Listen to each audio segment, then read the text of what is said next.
workers of Ipob lawyer Ejiofor taken away by police and fear of being killed by army.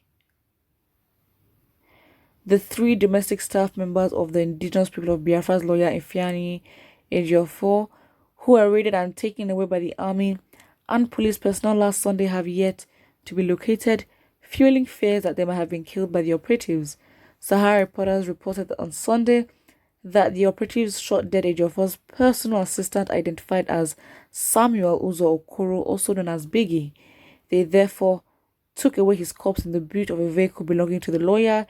In an update provided by Sahara reporters by civil society organization, the International Society for Civil Liberty and Rule of Law, 3 of the lawyer's relatives were still abducted by the 3 men. There is fear that the security personnel, power drunk and desperate to shed blood in the southeast, may have killed 3 domestic workers. They were raided and taken into an unknown location. They have not been able to contact their family, lawyers, or anyone since Sunday. Let the world know that this forced disappearance by the army and the police are not only unconstitutional but against the tenets of a democracy. Ejiofor, whose residence was invaded by the army and police personnel last weekend himself, on Tuesday demanded immediate and unconditional release of his domestic workers who were whisked away. Ejiofor, in a statement he signed on Tuesday, noted that the Anambra State Commissioner of Police told him that the security operatives were not from him.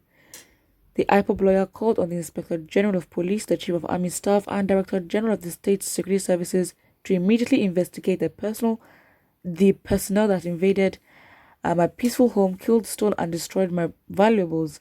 He said, "Can we take it that some elements who are hugely benefiting from the hostilities in our region is after my life? Apparently, they are enjoying the present genocide going on in the southeast, which my intervention was designed to curtail." Interestingly, the Anambra State Police Commissioner confirmed to me that he was never aware of the operation. How did these killers in the army and police uniform drive all the way from Abuja to Anambra to unleash mayhem without notifying the CP of the state? I therefore demand the immediate and unconditional release of my domestic staff abducted from my home during this unprovoked attack. Again, it's a lot to fight for right now, but I guess in Anambra State, if the June protests go on, this should be one of the agendas when they are protesting for the release of these people. I mean, again, there is a possibility that they might have been killed. It's the southeast here, okay? It's not as if they spare lives, as if lives are valuable to them, okay? So again, I understand that, there is fear and there is, ambiguity as to, if they're dead or not, which breeds a lot. But you know what, again, it's sad. It just shows that, we learn. We live, we learn, we grow. Hopefully, Ipob is not very much like, our valuable members, well, everyone is valuable, but the ones that, that are easily labeled and, noticeable or anything, have to now be very careful about their whereabouts, where they go, what they say, who they're in contact with, what they especially what they say about the government.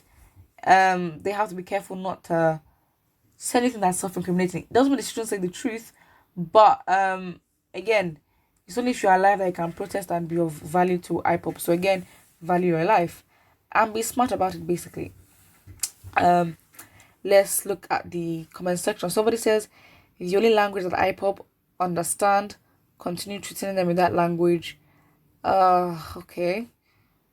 Someone says, Nigerian government under Muhammadu Buhari is a failed state, a lawless nation where a cow's life is more important than human beings. What a country where human life is not valued, killings with impunity by the same uniform men that are supposed to protect the people. Wow, Nigeria. Again, it's funny because again, this police is your friend. Are they really though? Really though? Now, I think one thing with Nigerians is that, if you're doing well and you've proven to be consistent and represent us well, we would defend you. Listen, you will. When it's time, Nigerians can pull up. Look at how we curtailed Ebola. Look at COVID-19. Look at the NSAS protest. When it is time to step up, Nigerians go off and out. Okay, 100%, 110% even. So again, with all these things that are happening, don't just think that Nigerians will just watch and be quiet. Absolutely not. Someone says this is why there can never be peace in Nigeria. Too much cheating, too much innocent blood and souls wasted for nothing. Oh, not for nothing. This blood have cursed Nigeria. Absolutely. There will never be peace, especially in the north. Like, I mean, I think listen, there are different things you can say about this, but again, the lives lost. Imagine. I mean, we've gone through a lot as a continent of Nigeria. I mean, from the slave trade to colonialism to this. Oh God, it's a lot. Well, more than 400 years. It is a lot to shift and put the country in disarray. I mean, yes, we can't change a lot of things, but damn, like things have gone wrong. Really, really wrong. We've been through a lot, but doesn't mean we can't push through. But just taking that into consideration makes you just, you know what? I'm just remembering that and using that as a basis for the lost lives.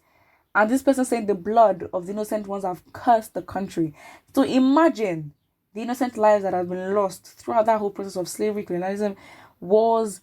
My days. It's sad. Somebody says Nigerian forces are on top of the situation. He who laughs the best. Look for a terrorist lawyer and deal with him as well. All right. But when it comes to you or something that's personal to you, not even that. Well, I guess that because that's how some people are able to relate to anything anyway. They can't really think outside their own, box. But that's just it. Someone says Buhari is a demonic power drunk who cannot achieve meaningful development but enjoying innocent Igbo people blood. God of Israel shall disgrace Buhari when the time comes. Whether Buhari an imposter, he will hear the sound. Oh, let's not even get into Buhari the imposter or whatever. It's whoever is there, fix up, okay? Fix up. Because again, the amount of things that this country has gone through a lot. But again, protests are coming up. We have to change things. Come on. We have to. Again, this, in Anambra State, I guess that is where they actually make impact of this. It's a lot to focus on. It's a lot to just tackle the problems of Nigeria. But wherever you are, problems pertaining to your region, you push that in the protest as well as, continuing from the NSAS protest. Of course, ironically, it's Democracy Day tomorrow. The day being the nationwide protest. And you know what? Let's see. We've learned if you cannot protest, please protest online. Be an online warrior, because that is what our asset is right now. That's most efficient, and in which we can actually harness it to the greater good. Put what you think about this in the comment section below. Don't forget to like and subscribe.